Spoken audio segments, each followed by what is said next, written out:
bura tilsimli dağ deyirlər. Rəvayətə görə Ağdiv qəzəblənib, bu yerlərin hamısını sehirləmiş, adamları da, heyvanları da vahiməli qayalara çevirmişdi. Tək-tük qoçaq tapılar ki, bu dağlara çıxmağa cürət eləsin. Hə, tilsimli dağın xasiyyəti tündür.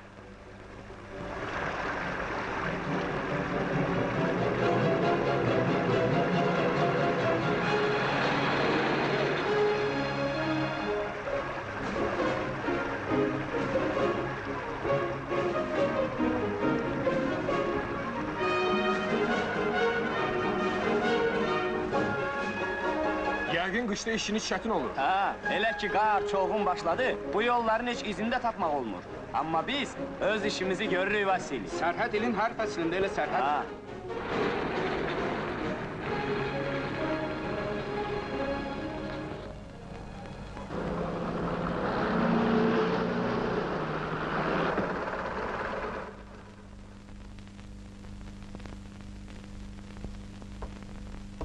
Yubanma, qayalıqda gözləyirik. Oldu.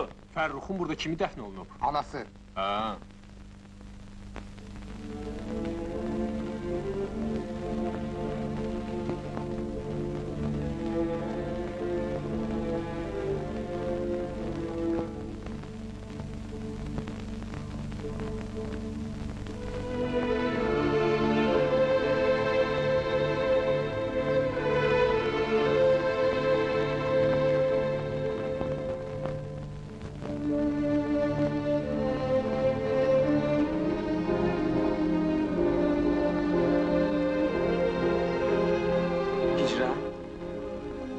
Sən hardan bildin ki, mən bugün gələcəyəm? Alek dedi.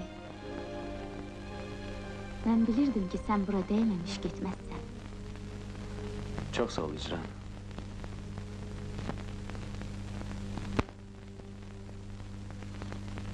Gedək. Fərrux, yaman dəyişmisən. Amma sən heç dəyişməmsən. Elə həminki İcransan. Kursu bitirdin. Bitirdim. Təbrik edirəm. Çox sağ ol. Xoşbaxt adamsan, amma mən imtahanlara indi hazırlaşıram. Qorxursan? Elə bilirsən Kamal atestatı almaq asandır. Bilirəm, başıma gəlir.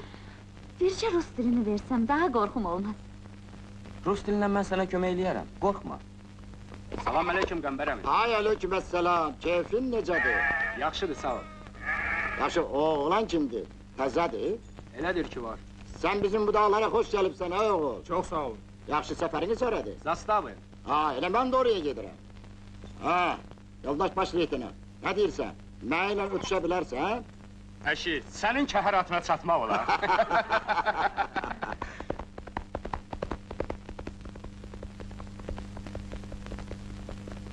Salam aleyküm, Qəmbər əmi. Bu da hapsi yoldaş Rəhimov. Bilmirəm mən buna nə eləmişəm.